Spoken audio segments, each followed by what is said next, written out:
drugs and alcohol. And what happened for me is that my oldest son's wife called me and told me that Russ was in the hospital one more time. He put a pair of scissors in his stomach. And I thought, I'm going to die. There is no way I'm going to stay sober in the rooms of Alcoholics Anonymous. I am absolutely in too much pain. And what happened for me is I always believe God's in charge. And God's going to be right there giving us exactly what we need when we need it. And what happened is I went to a meeting of Alcoholics Anonymous. And I know this is not the way you're supposed to do things, but when I was called on, I just let everybody have it about what was going on with my kids and how nuts I was. And this guy back in the back, he says, "You just need to turn those kids over."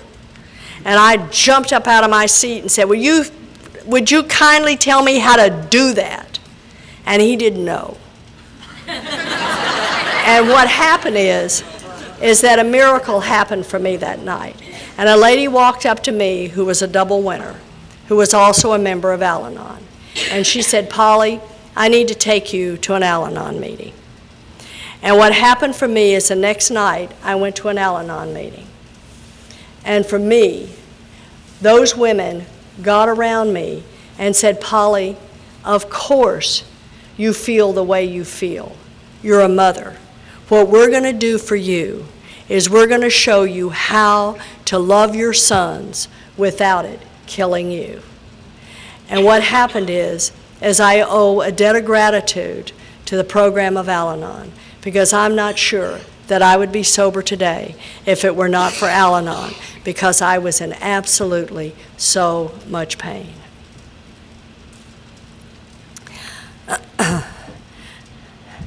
My life today is a rose garden. I love the life that I have today. I love what God has given me in the rooms of Alcoholics Anonymous. I love the privilege that I have had to sponsor the women I sponsor. I have some women in this room tonight that I sponsor, and I never know what I do for them. But I know if it were not for them, I would not be alive. I'm just not that kind of, I'm a person who was just like Bill Wilson. I am always going to be depressed. That is just who I am. I'm going to be depressed. I'm going to be feeling sorry for myself, and the first thing I'm going to do is feel sorry for myself, and then I'm going to be depressed, and the next thing I'm going to want to do is I'm going to want to die, because that's the kind of person I am. But as long as I'm working with another alcoholic, as long as I have the opportunity to work with the women that I get to work with, and they give me the opportunity to work with them, they save my life. Because I know today that what the magic, the absolute magic of Alcoholics Anonymous is one alcoholic working with another alcoholic. I'm so grateful to be sober. God bless you.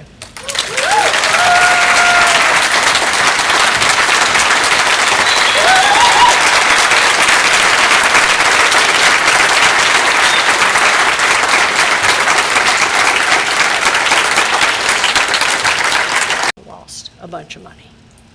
And what happened is that's, it just evened out.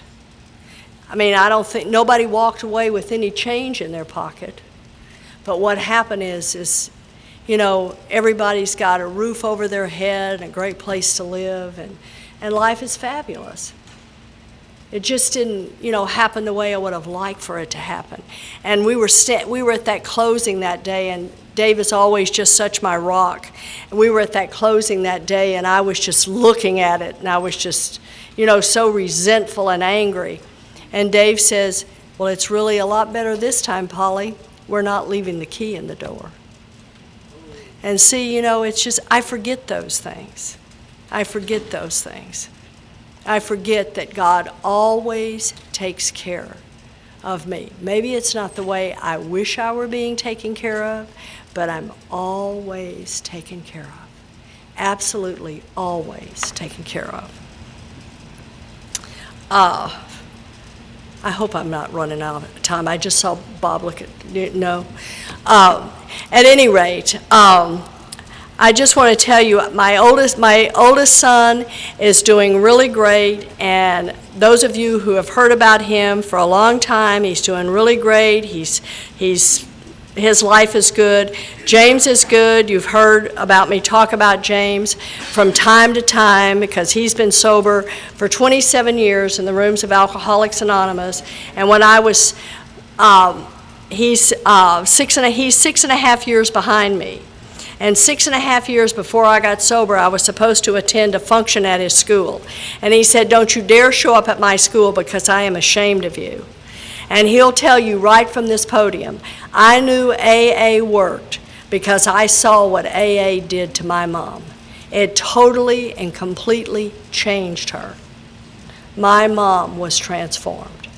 And that's what happens when we come to the rooms of Alcoholics Anonymous and we take the steps. We are transformed. You've heard me talk about my deaf son, Ryan. And Ryan graduated from high school this year, and he turned 18. And I want you to know that James and Kelly are taking him to Rochester Institute of Technology in Rochester, New York, Tuesday, and he'll enter college. And I just want you to know that I've said this over and over, that Ryan is handicapped in no way because his parents have been relieved of the bondage of self thanks to the program of Alcoholics Anonymous. And he gets to enter college. And he does, and Rochester has a big deaf component of their college, but Ryan's SAT scores were so good that he's not in the deaf portion, he's in the regular school. So I'm just so grateful. And I mean, sometimes I gripe. I walked into the rooms of Alcoholics Anonymous and I'm different and all of this stuff that we say. And Ryan went to Evanston High School, where 4,400 students go to that high school, and he was the only deaf student. Ryan didn't think he was different. He was different. He's my hero. He showed me how to suit up and show up every day and be different. And I'm grateful for that experience. I also wanted to say that when I came to the rooms of Alcoholics Anonymous, when I was about 5 years sober, maybe 5.5 years sober, I had been here for a while, and both of my sons were absolutely dying from the disease of alcoholism. One for drinking alcohol and taking drugs, and another one from the disease of alcoholism. And many people in our families die from the disease of alcoholism and they never take a drink. And both of my sons were dying from this disease. And my oldest son was cutting on himself and harming himself, and I understood that because I did that too. And I knew how that felt. I knew that it felt better to be able to hurt physically than it did emotionally. I understood that. And my youngest son was dying on Venice Beach from drugs. And Dave and I didn't know how to have a marriage. Both of us knew how to take a hostage, but we didn't know how to have a marriage. And we desperately wanted to do that. And we went to people that we loved so much. And Sally and Albert Myers, I'm just so grateful for what they gave us. And Albert would tell us, there's magic words that you say in a marriage. I love you. Please forgive me. I was wrong. And you don't even have to be the one that's wrong. You just have to say you are. Somebody has to do it so that you can get the lines of communication. And I can remember Frank Honeycutt always saying to us, what do you want to be? You want to be happy or do you want to be right? And it's just those things that you learn to do and let the ego go. Dave and I learned to work the traditions in our relationship and find out that God's in charge and find out about unity. and found out about being self-supporting and being responsible, taking care of ourselves. We learned how to do that because of the traditions, and learned how to have relationships with other people, all the things that happen, so that we can learn to get along together, because we neither one wanted another marriage. In fact, Michael and I often say if we end up widow, we're going to live together. So it's just, we just didn't want to, this is it.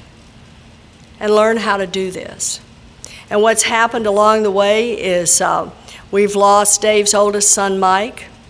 He died with 9 years of sobriety. And he died of lung cancer, which was a manifestation of AIDS, but he was sober.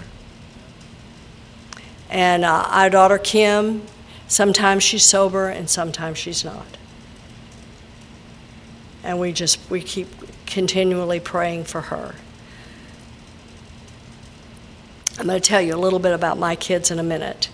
Dave and I had some tough times in 1993. It was an economy much like this, what we're going through right now. And my husband lost his job. He's a computer scientist. He lost his job. He was 57 years old. And what we found is nobody was looking for a 57-year-old computer scientist.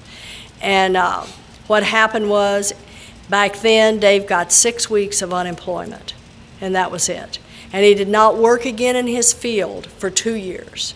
And we ended up losing our home, and I mean, it was just so devastating that we had to file bankruptcy and lose our home, and I didn't want to talk. I didn't want to let anybody know. And Frank and Dottie would say, you have to go, you have to share, you have to, other people, you're not the only one. Other people are going through the same thing. You have to share these things. The Big Book of Alcoholics Anonymous says that our past is our greatest asset. And I can remember when we were going through this, and I was so embarrassed, and I didn't want to do this. And Dave used to say, Dottie said and Frank said we had to talk. And Dave says, Polly, we're going to be okay. We have God, we have AA, and we have each other. We're going to be okay. And if any of you are in that situation today and the economy they have, I promise you that there is life after bankruptcy and foreclosure. I promise you. The only thing that happened for me is I had a lot of ego that got swept away because I was so embarrassed that happened. I mean, it could happen to you, but it certainly wouldn't happen to me. And what I learned is that it does happen to us. That's what happens. And it can happen to anybody. And one of the things that these opportunities to grow, I definitely don't want that opportunity again. And when Dave and I moved from Birch Bay, we ended up, here we go one more time, selling a house in this market. And what happened is that we ended up selling the house. I mean, like everybody else, we lost a whole bunch of money. But what happened is we lost a bunch of money, but we bought from somebody in Florida who also, and you tell me that I have got to find a God of my own understanding, that I have got to ask for help. For a long time, I tried to do it through relationships and sex. And one of the things that I'm going to talk about, I've just started talking about this. I hadn't done it before, but I started doing a Big Book study with a friend of mine, and one of the Big Book studies, it just came out. And what happened is after it was over, several women came up to me after that was over. And I never thought, I've often shared it on a one-to-one, but never had I shared it from the podium, and I did that day. And what I want to say is that because I took actions based on self that would harm other people, that when I was 38 years old and 2 years sober, I sat in an abortion clinic, having an abortion sober. Now, to me, it's worse. I hear it all the time with women who are drinking, but I was sober. And I was doing this acting out sober. And all I want to say is that I am so grateful that I did not pick up a drink. I did not pick up a drink because the actions I took based on self were more than enough to get me drunk again. And I had already been pronounced dead on arrival. So again, I think it's grace. And what I do today is that I'm willing to share with you all of my deep, dark past. And for that, I'm grateful that I can do that I am willing to do that today.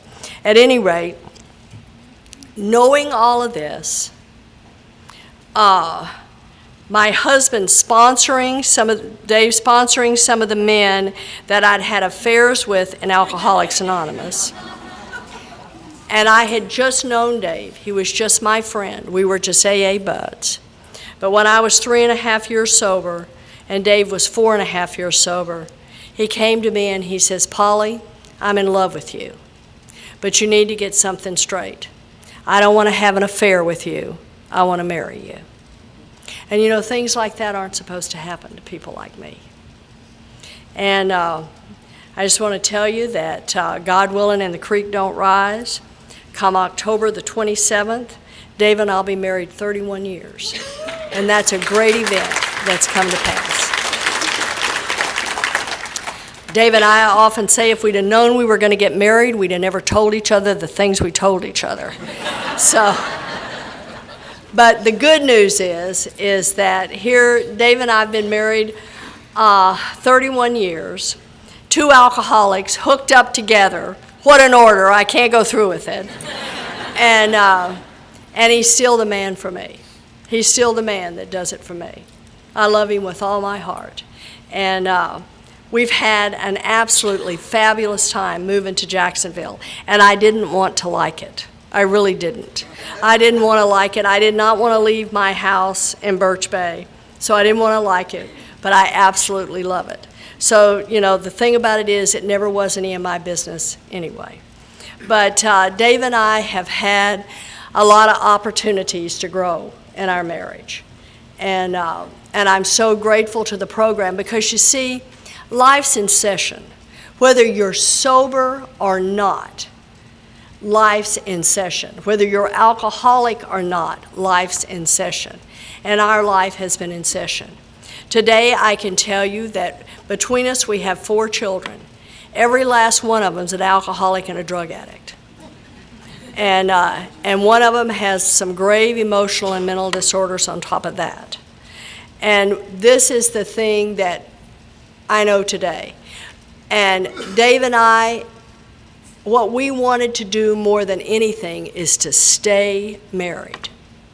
Stay married. And I'm Dave's 4th wife.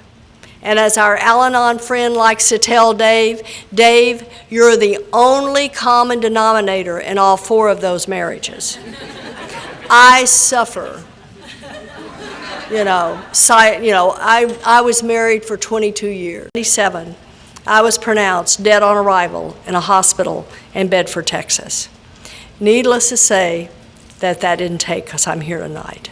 But I just need to tell you about the miracle of the program of Alcoholics Anonymous. I know today I stand here by God's grace, a gift unearned, God's grace. And it's not my business who gets here and who doesn't get here.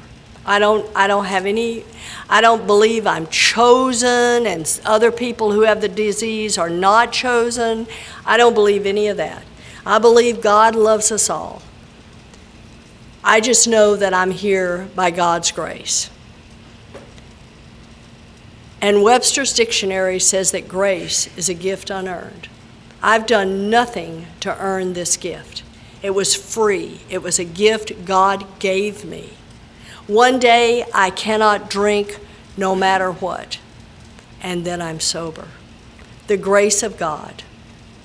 I believe that anybody who walks into the rooms of Alcoholics Anonymous and takes a seat here is given the gift of grace.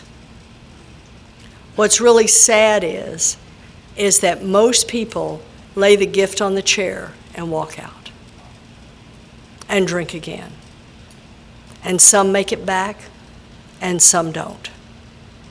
In our daily reflection, there's a reading that says, sobriety is God's gift to me. What I do with my sobriety is my gift back to God. And as I said when I first started, there isn't anything that I would not do for the program of Alcoholics Anonymous because of the gift that I've been given. I entered it. What happened is the state of Texas was no different in 1977 than they are in 2011. And if you try to commit suicide and you get the attention of the authorities, they put you on a little 72-hour hold, and you're taken off to a psychiatric hospital. And that was enough time for my husband to obtain a court order that I was a detriment to myself and others from a Fort Worth judge, and I was court committed to a treatment center in Dallas, Texas. And I entered that treatment center on April the 11th of 1977. And by God's grace, in this program, I haven't had a drink since. You hear all the time that life is not a rose garden. I think it is. I think there's a lot of beautiful blossoms and smells, and there's some thorns in there. And that has certainly been my life. It has been a rose garden. The big book of Alcoholics Anonymous says if we stay spiritually fit, that great events will come to pass. That's the great fact for us all. And I've got about 20 minutes, and I would just like to share my great events that have come to pass, because God has been so good to me. I have had a lot of lessons in this program that I didn't want. And my AA sponsor calls them opportunities to grow. And I'm telling you, would have rather not had these opportunities, but I have. And what happened to me is I came into the rooms of Alcoholics Anonymous, and I was not a poster child for AA. And what happened for me is I had this hole in my gut, and I just desperately wanted to be loved so badly. And what I did is I had to hit a bottom behind relationships and sex.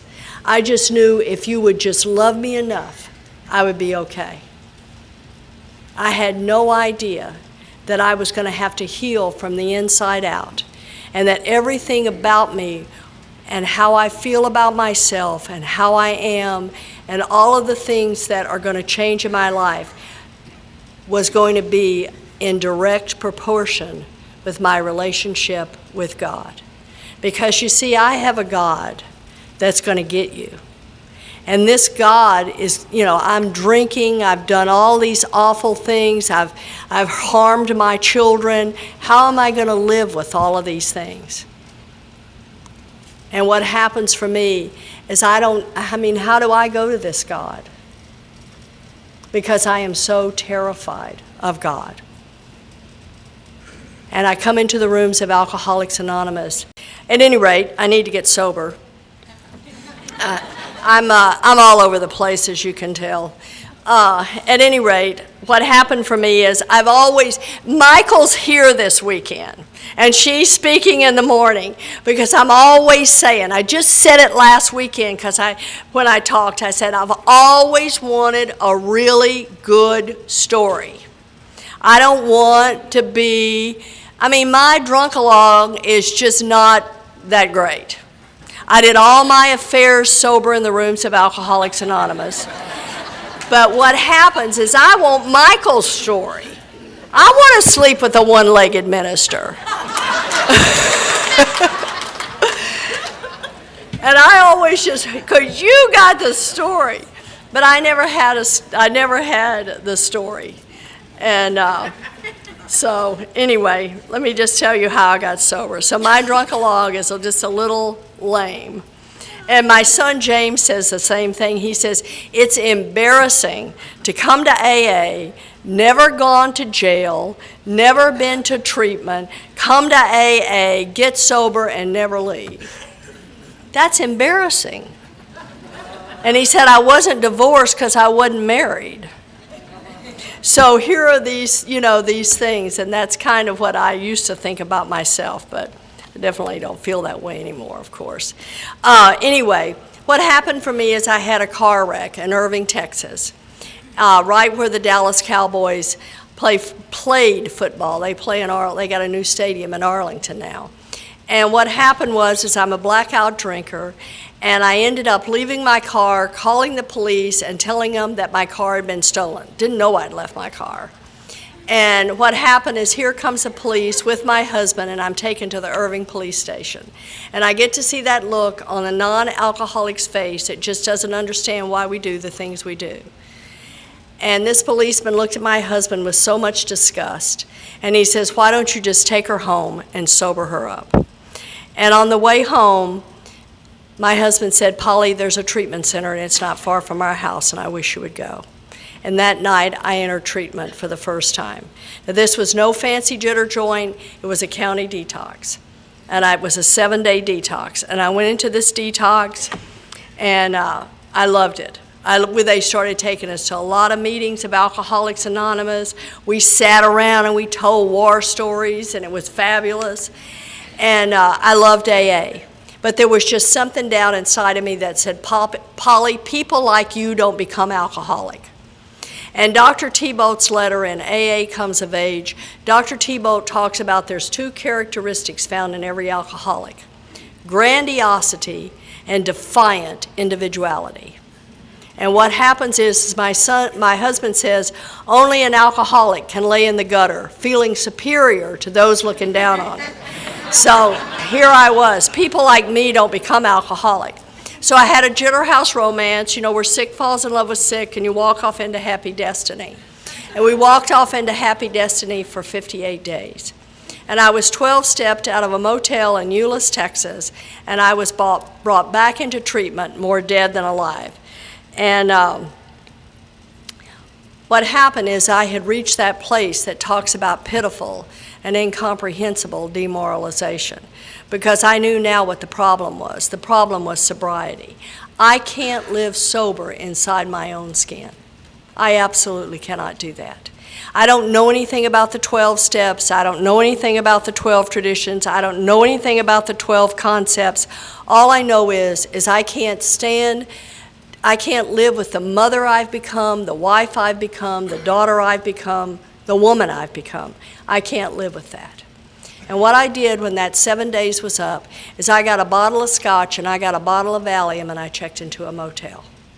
I don't believe that there's anybody in this room that doesn't have an angel in your life, someone who leads us to the rooms of Alcoholics Anonymous. And I had such an angel in my life. And her and I worked together. And she knew nothing about the disease of alcoholism, but she loved me. And she said that day that something came over her. And today I know what that something was. That was God working in my life through her. And she drove around until she found my car parked outside this motel. And I hadn't shut the door. It hadn't latched. I had just closed it. And she pushed it open and she found me laying there. And on April the 8th of 1970, child abuser. And you're going to go make amends to those boys. And he opened up the family afterwards where it says the head of the household has caused most of the problems, and we cannot even the score in this lifetime. And I went and made amends to my sons. I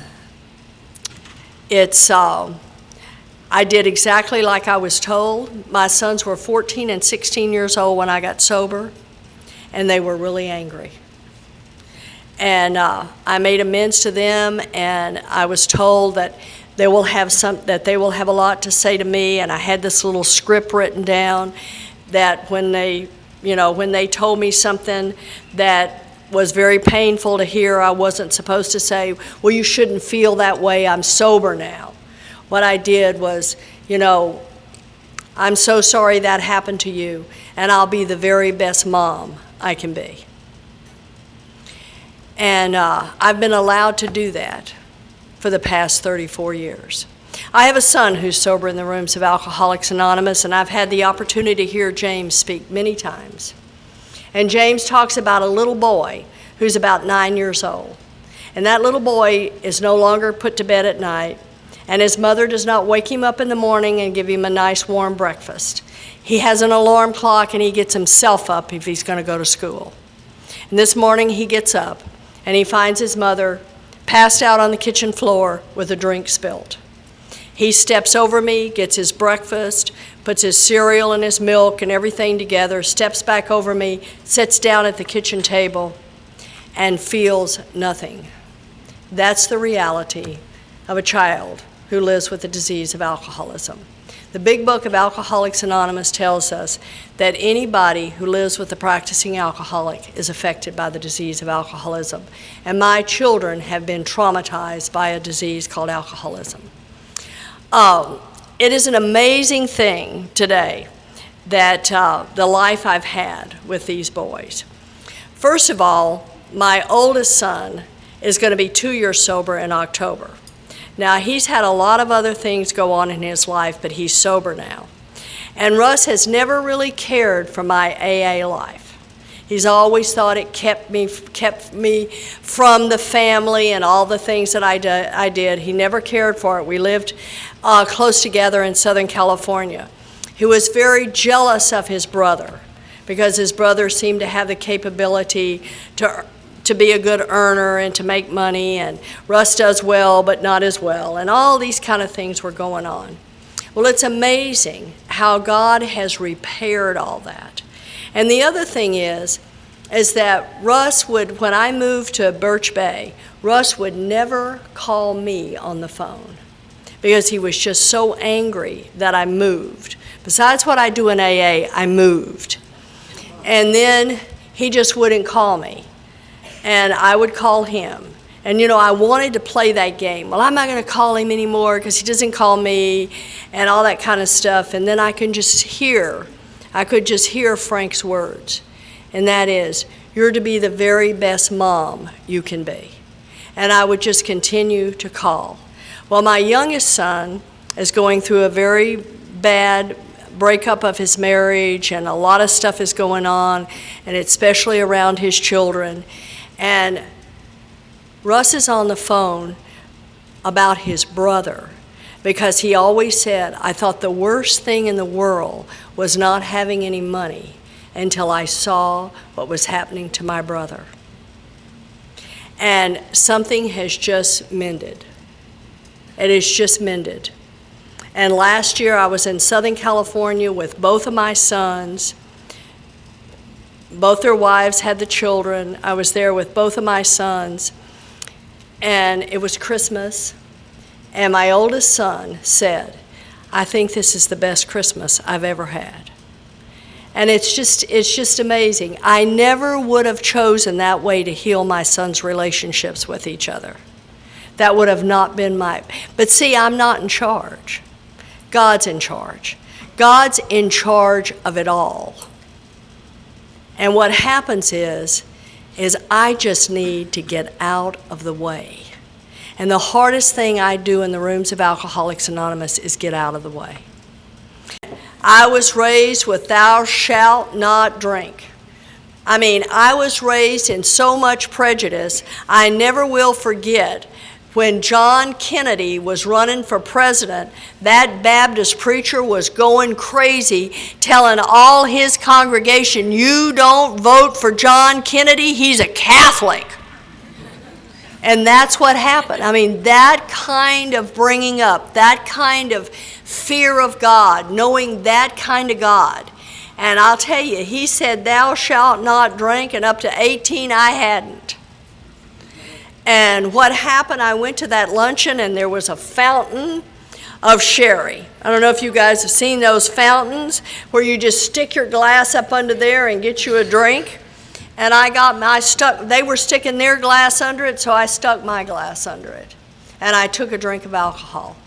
And I don't remember anything spectacular happening that day. The only thing that I can remember by taking a drink of alcohol is it just seemed like for the first time in my short life of 18 years, I could just take a breath. It just seemed like I could breathe.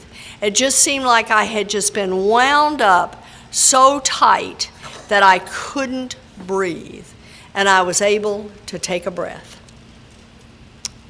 Now, I didn't become an alcoholic that day, but what happened for me is that we ended up getting into, I ended up having 2 children, and then we ended up going to a duty station called Loring Air Force Base, Maine. And this was the very tippy top of Maine. If anybody knows about that, there is nothing up there but potato farmers and an Air Force base.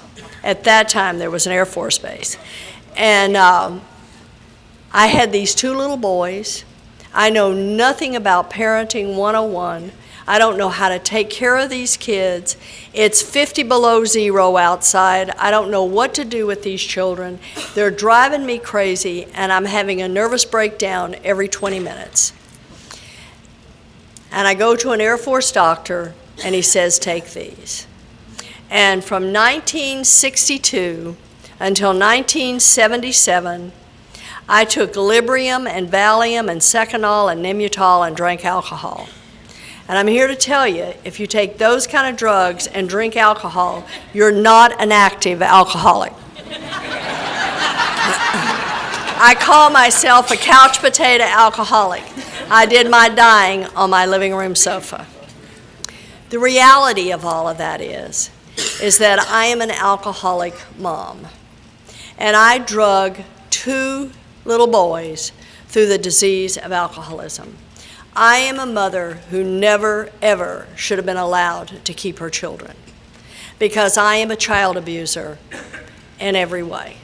I abuse my children physically, emotionally, spiritually, and most of all, through blatant neglect. I was absolutely incapable of taking care of my children. And it wasn't because I didn't love them, because I loved them.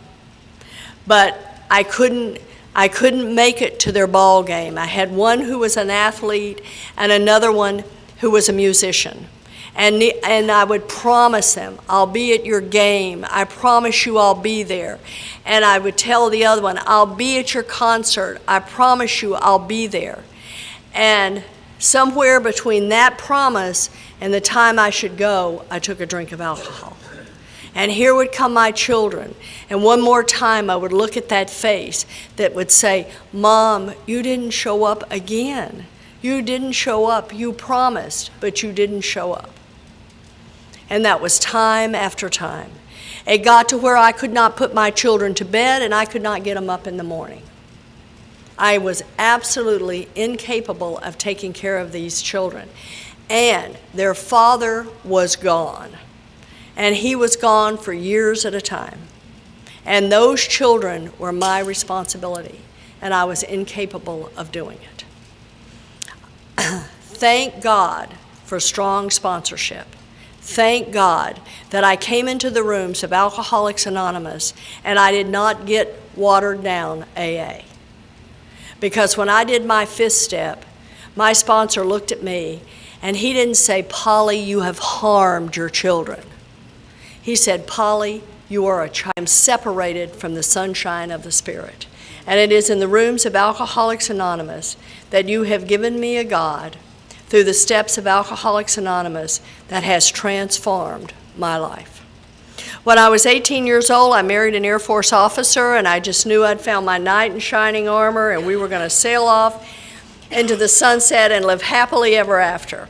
I had married a SAC pilot. I don't even think they have the Strategic Air Command anymore, but I had married a man who was a SAC pilot, and he was going to be gone, and he was going to be gone for years at a time. And I was going to have to learn to be responsible. And I have never, ever wanted to be responsible for myself. And if the truth were really known, I don't want to today. I would much rather be a kept woman. I just think it sounds, it just looks great to me. And some people say, well, money's not everything. Well, I'd like to try it out. I'd just like to try it out. I think I'd like it. Anyway, but I don't want to be responsible. And I grew up in Texas, and it's, down in Texas, we pout a lot. And one of the things that people used to say was, they'd look at you and they'd say, you're acting really sad, and making sure, the good manipulation game, that everybody sees how sad you are, and somebody will say, Polly, what's wrong? Nothing. But the truth is that I feel like it's your responsibility to make me happy, and if you don't love me. I have always counted on you to make me happy. And I come into the rooms of Alcoholics Anonymous, and they tell me that I am responsible for my feelings and my actions, past and present. And today I know what it is to be accountable. And for that, I'm grateful. What happened to me is that I went into the military. I am uneducated. I have a high school education. And I've always wanted those letters after my name, but I've just never wanted to go to school. It's kind of like I want the title, but I don't want to do the work. And so I get this invitation in the mail, and it's got a big red mandatory stamped on it. And it's an invitation from the base commander's wife for me to attend a coffee at the officers' club. And what happens is I attend this coffee, but I already know things. I know that these women are sophisticated. I know that they're educated. I have no idea how I'm going to interact with these people. And the other thing is I have no training to do what I'm doing. Standing behind a microphone talking to you. I'm the kid in school that if I had to show up for a book report, I'm sick. I can't make it. And I don't mean play like sick. I mean I'm sick because I'm so terrified to stand up in front of people because I'm so afraid of what you're going to think of me. Now, it seemed to be okay if I danced or if I did gymnastics, but it was never okay if I talked.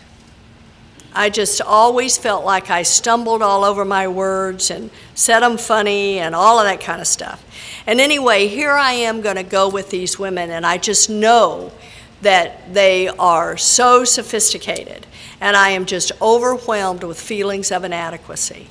And the base commander gets up at a podium much like I'm at tonight, and all of us little second lieutenants' wives are sitting out there, and she begins to tell us what we're going to do to enhance our husband's career. How we're going to have the right dinner parties, how we're going to go to the right dinner parties, how we will dress appropriately, we'll wear the right length gloves, all the things that we're going to do in order to be the kind of wife that they need. And I'm terrified.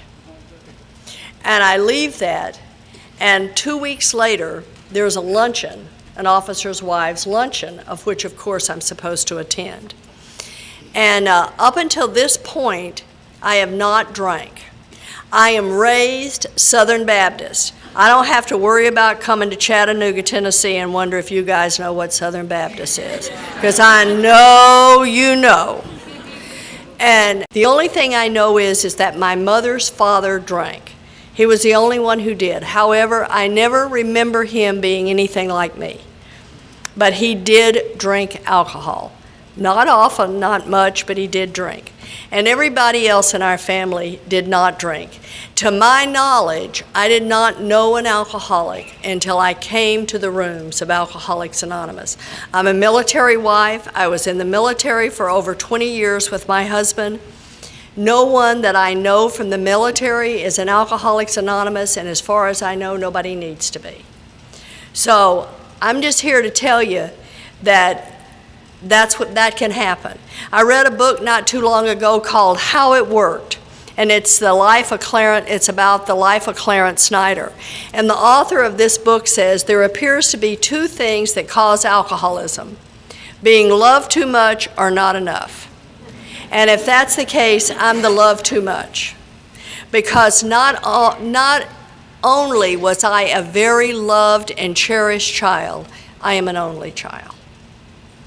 Now, I have a theory, and that's all it is because I can't put it to the test, but I believe that the only difference between my dad and I is my dad just didn't take a drink. I believe that everything is there. And I learned this from my sponsee, Michael. And Michael, the first time I heard her talk, which was a long time ago, I heard her talk, and she says, and she'll say this tomorrow, she says, before I tell you my story, let me tell you my mother's story.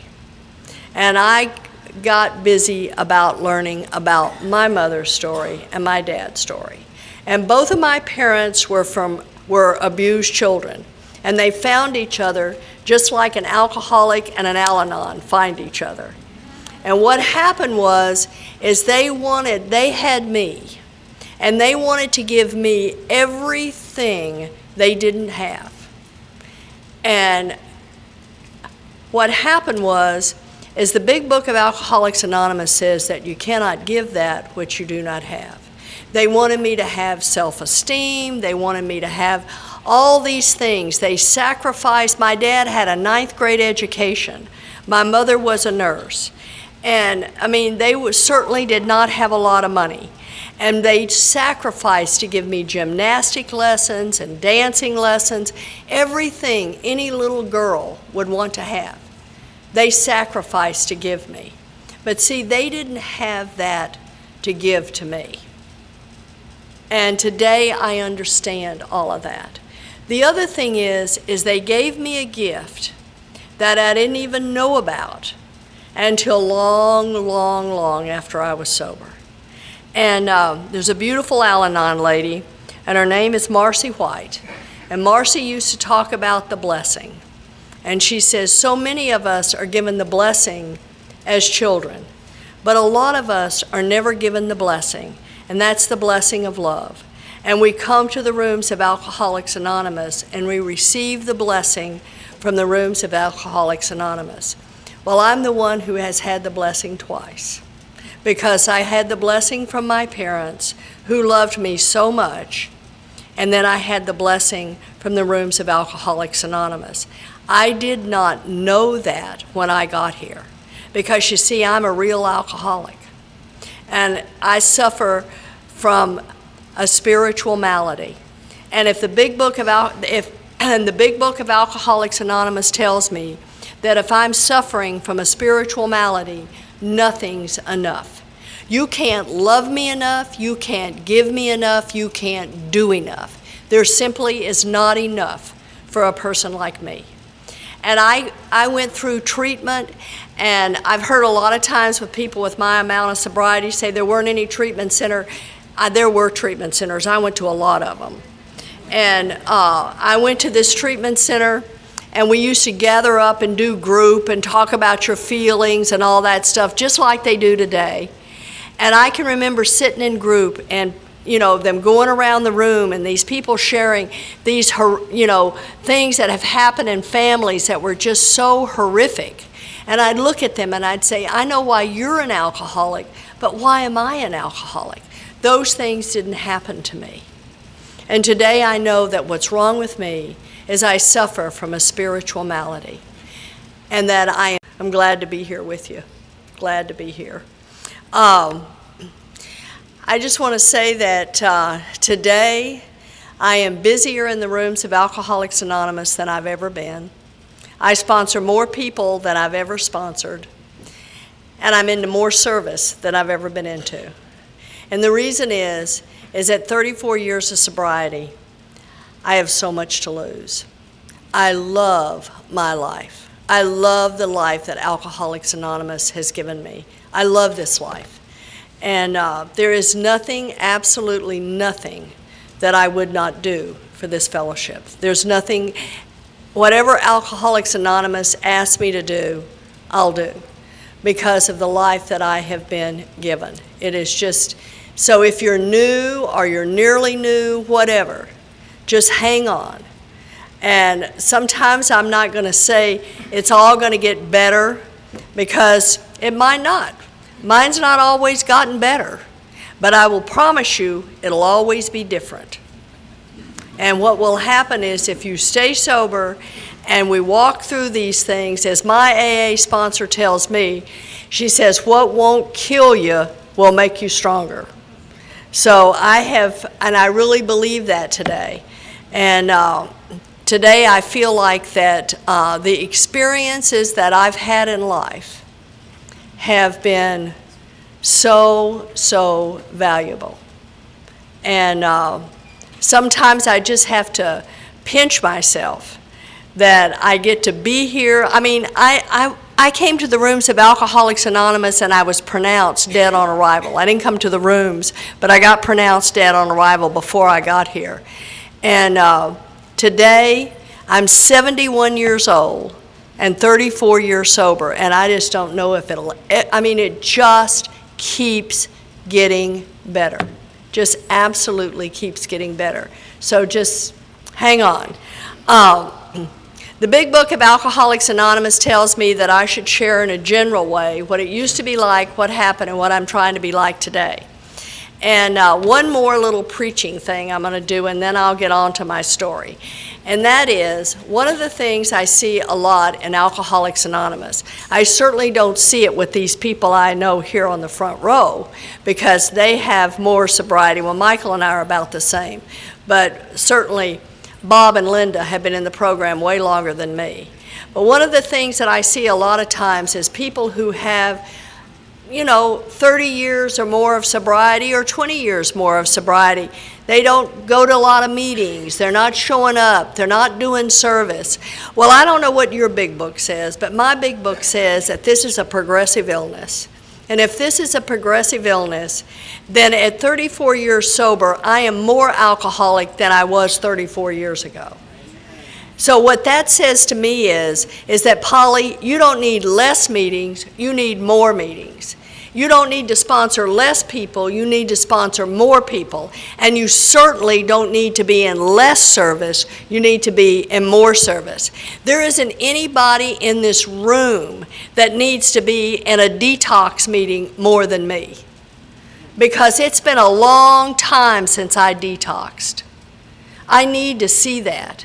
And you know what's amazing? Dave and I just went last week to a detox in Jacksonville. And what amazes me is there's the same people there, and they come in there and they're all beaten down, and they promise they'll never do it again. Whatever you tell me to do, I'll do it. And then somebody says, will you be my sponsor? And I'll say, sure. And I say, you have to call me every morning at 7 o'clock. I don't know if I can do that. So much for I'll do anything for my sobriety. So I just know that when I came here, I was willing to do whatever I was told to do. And I'll tell you, I'm still willing to do that. I'm as sponsored today as I've ever been. I'm still willing to do that. I'm living, breathing proof that you can come to the rooms of Alcoholics Anonymous and not come from the disease of alcoholism. I don't come from the disease of alcoholism. My daddy died at 60 years old, and he was 60 years sober. My mother died at 87 years old, and she was 87 years sober. And my parents used to say, if you just didn't drink, you'd have never had all those problems. And I don't have alcoholism in my family. I don't know of anybody in my family who's alcoholic.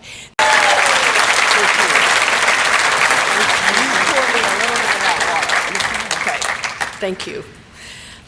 Hi, everybody. My name's Polly Pistol, and I'm an alcoholic.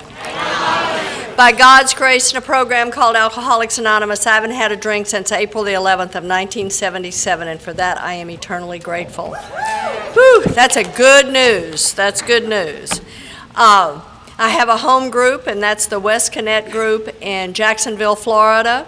I have a sponsor, and my sponsor has a sponsor. And those are the things that I need to have to be a good member of Alcoholics Anonymous. And am I okay? You're fine. Okay. You just need a little help. A little bit that way? Okay. Okay, thank you. I don't know where I'll be from next month. but this month I'm from Jacksonville, Florida. Okay? I've done a lot of moving around in my sobriety. And Dave and I were living in the Pacific Northwest. I absolutely loved it. And but Dave has got really bad back problems, and he's got bad arthritis, and the wet, damp climate was just really getting to him. And so we chose to move to Jacksonville, Florida. And I'm here to tell you, here's these two old people going across country all the way from the most northwest corner of the United States to Jacksonville, Florida. And they're two little puppies. Here we go. So I'm in Jacksonville, Florida. I really thought I was going to die in Birch Bay, Washington.